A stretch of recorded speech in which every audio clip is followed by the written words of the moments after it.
Imagine biting into a handful of mashed insects.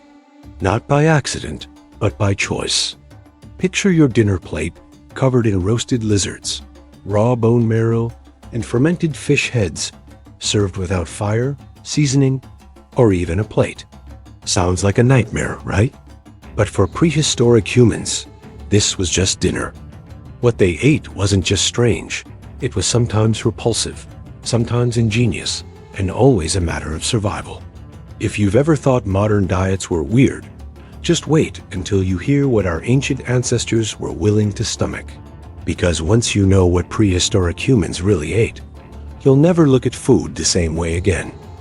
Before there were supermarkets, before farming, before the idea of breakfast, lunch, or dinner even existed, food was survival. And prehistoric humans? They didn't get to be picky.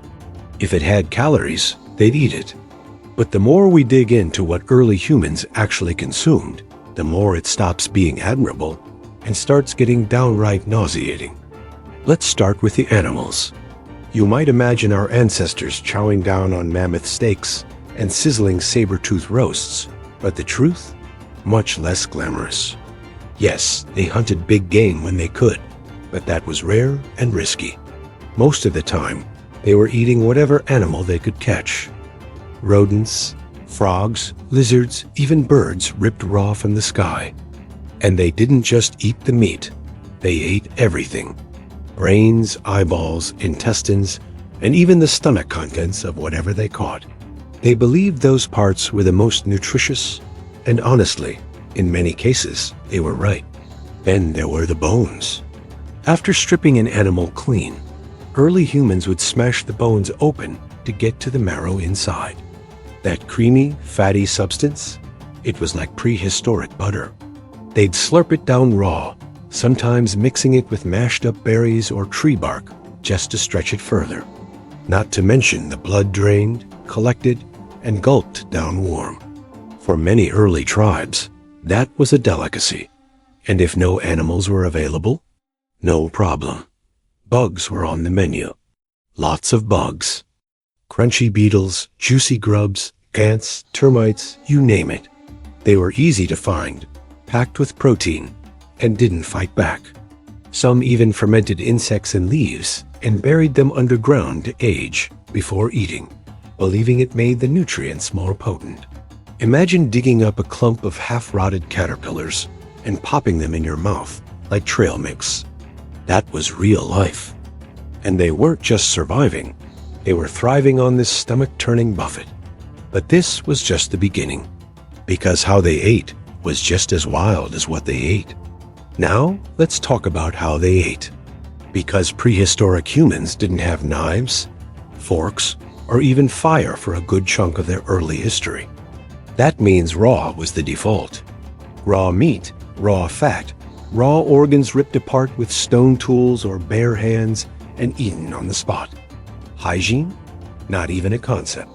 Dirt, hair, bugs, even feces sometimes ended up mixed in. But if it filled their stomachs, it went in. Then came fire and everything changed. But not all at once. Cooking was a discovery that evolved slowly. At first, it wasn't about taste. It was about making food easier to chew and digest. Tough meats softened over flame.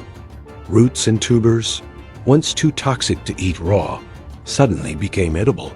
But fire also led to experimentation, and prehistoric humans were bold. They roasted giant insects over open flames, smoked meat over smoldering wood, and even tried boiling bones in animal skins to make a kind of broth. One group in prehistoric China even created a proto-stew by tossing wild onions, bone marrow, and chunks of meat into hot water and letting it simmer in a pit. Fermentation was another big deal, and not always on purpose. Leftover meat or fish buried in the ground, wrapped in leaves or animal skin, would rot slowly over days or weeks. But instead of throwing it out, they ate it. And sometimes it turned out delicious, or at least not deadly. That discovery opened the door to what we now call fermented food. They didn't understand the science, but they knew one thing. When something smelled just the right kind of offal, it was probably ready to eat. They also used ash, clay, or charcoal to preserve meat. Yeah, they literally smear ashes from the fire onto raw chunks of food and bury them to store for later. Flavor wasn't really a priority. Survival was. And over time, what we might call disgusting, they considered resourceful, even sacred. Because when every bite could be the difference between life and death, you learn fast not to waste anything. But prehistoric diets weren't just about what's edible. They were shaped by belief, ritual, and sometimes straight-up superstition. Food wasn't fuel. It was power. Many ancient cultures believed that eating certain parts of an animal would transfer its strength, courage, or even spirit into the person who consumed it. That is why warriors might eat the heart of a powerful predator, or why elders would crush bones and mix them with herbs for healing tonics. It wasn't just about nutrients. It was about absorbing the essence of life. And then there's cannibalism. Yeah, that happened too. Not always out of hunger, either. In some prehistoric communities, eating parts of the dead, especially loved ones, was a ritual of respect. A way of keeping someone close, even after death. It sounds horrifying now, but back then, it wasn't seen as grotesque. It was sacred. They believed that consuming the body could preserve the wisdom or spirit of the departed. But before you write all of this off as primitive or barbaric, think about how much sense it made in their world. They didn't have refrigerators or clean water. They didn't have the luxury of throwing out food just because it looked weird or smelled bad. Every calorie was precious. Every bite mattered. And sometimes, what kept them alive was what we would call revolting. Yet, in some strange way, it worked. Prehistoric humans weren't just surviving, they were adapting, thriving, figuring out how to get nutrients from places modern humans wouldn't even look. They invented methods of preservation, discovered edible plants through brutal trial and error, and even shared food in communal circles, passing along not just meals but knowledge. Their diets were bizarre, often disgusting, and sometimes dangerous. But they paved the way for everything we eat today. And if you think this was wild, wait until you hear how their food choices weren't just about survival, but about culture, magic, and the earliest food science. So why did prehistoric humans eat the things they did? Sure, hunger played a big role, but survival was just one piece of the puzzle. The truth is, many of their food choices were driven by belief, ritual, and what we might now call guesswork. Prehistoric people didn't have science to guide them. They had trial and error, and a lot of guts literally and figuratively. Imagine living in a world where almost every plant could either feed you or kill you, where the difference between a delicious root and a toxic one might be invisible. So how did they figure it out? They watched animals. If a bird could eat a berry and fly away fine, maybe it was safe. If a monkey dropped dead after chewing a leaf, definitely not on the menu. But sometimes they had to test it themselves. One bite, wait a few hours. If you didn't get sick, maybe it was okay. If you survived the night, it went into the tribe's mental cookbook. And over time, these food discoveries became tradition, not just in the practical sense, but in the spiritual one. Certain foods were believed to bring luck, fertility, protection. Some roots were crushed and burned to chase away evil spirits. Others were boiled into teas believed to heal wounds or protect newborns. And once a food was considered sacred, it wasn't just something you ate, it was something you respected. Even the way food was prepared had meaning. Cooking over fire wasn't just about heat.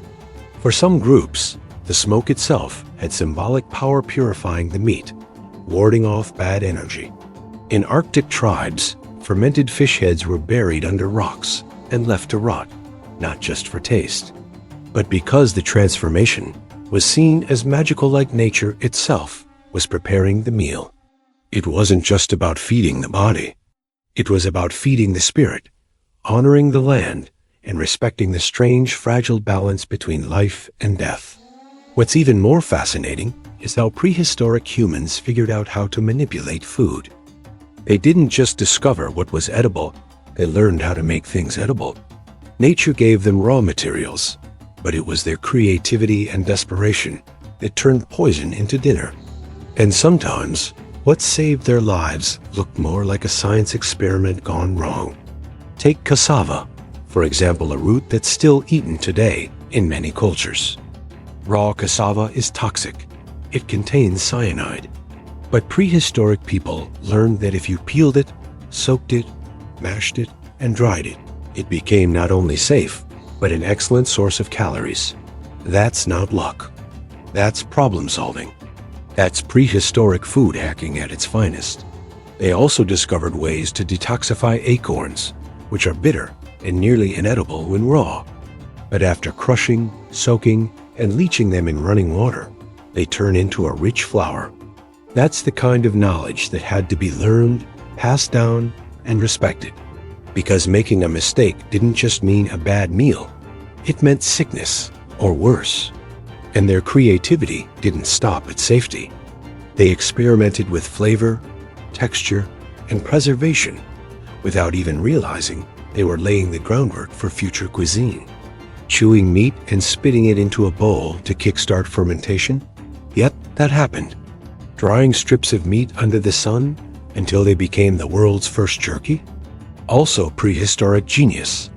Even yogurt has roots in early human life, when people stored milk in animal stomachs, and the natural enzymes curdled it into something new and unexpectedly delicious.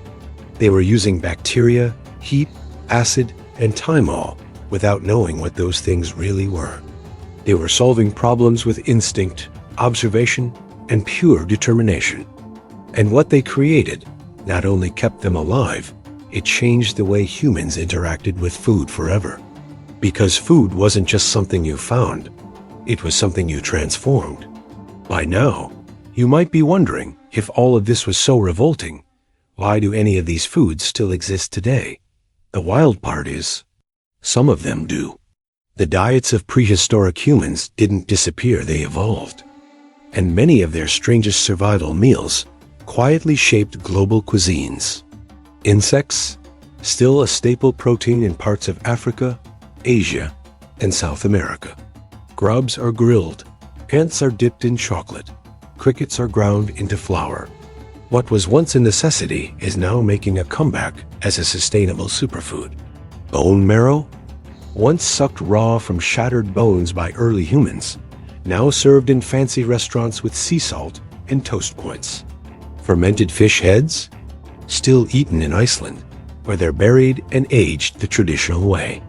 Even blood, yes, blood is still used in dishes like blood sausage and stews across Europe and Asia. So much of what we eat today carries the DNA of prehistoric meals. Fermentation gave us bread, beer, cheese, and pickles. Roasting meat over fire became barbecue. Preserving food in ash or salt led to jerky, ham, and cured fish. What started out as gross survival tricks turned into culinary techniques we now consider refined. But there's something deeper here. Prehistoric people didn't just eat weird things because they had to. They ate with purpose, with courage, with a kind of curiosity we've mostly lost.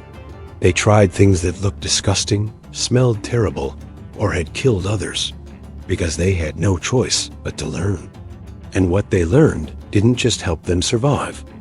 It helped humanity evolve. Every meal was a gamble. Every discovery was hard-won.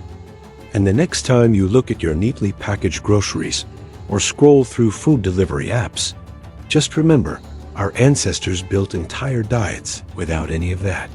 They listened to the land, trusted their instincts, and swallowed their fear, sometimes literally. Because back then, eating wasn't about taste. It was about making it to tomorrow. So, what prehistoric humans ate might turn your stomach, but it also tells an incredible story. A story of survival, of curiosity, and of sheer human grit. These people didn't have cookbooks. They didn't follow food trends or count calories. They experimented with what nature threw at them, risked their lives with every bite, and somehow figured out how to turn roots, bugs, bones, and rot into meals that kept the species going.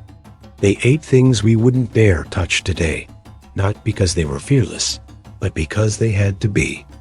And what's wild is, some of those ancient food hacks ended up shaping the very foundations of the modern kitchen. Behind every loaf of bread, every bowl of stew, every fermented side dish, there's a history that goes way beyond taste. It's survival science. Brutal, bizarre, sometimes gag-worthy, but brilliant all the same. So the next time you push your dinner around your plate, or complain about having nothing good in the fridge, think about what your ancestors had to choke down just to see another day. No seasoning, no safety net, no DoorDash. Now here's a question for you. Would you have survived on the prehistoric menu? Let us know what you think in the comments. Which of these ancient meals made you gag the most? And hey, if you enjoyed this wild ride through the raw and real history of human food, give this video a like, hit that subscribe button, and stick around. We've got more mind-blowing survival stories coming your way. Because sometimes, looking back is the only way to understand how far we've come and how much we still connected to the people who came before us. One strange meal at a time.